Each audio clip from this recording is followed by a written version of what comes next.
So in your computer keyboard, this is the number lock key. So first you must press this number lock. Now we have enabled the number lock. Now you can see Alt key on the left side of the space bar. You must press this Alt key. You do not remove your finger from this Alt key. At the same time, you must type here 12872. After typing 12872, you can simply release your finger from this Alt key. So if you do like that, after opening the Microsoft Word MS Word document, then you can see that we have created this symbol, that is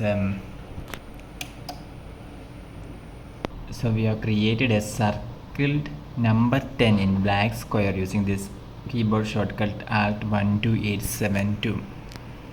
So you can see that this is a circled number 10 inside a black square. For more videos, subscribe Engineers Online. Thank you.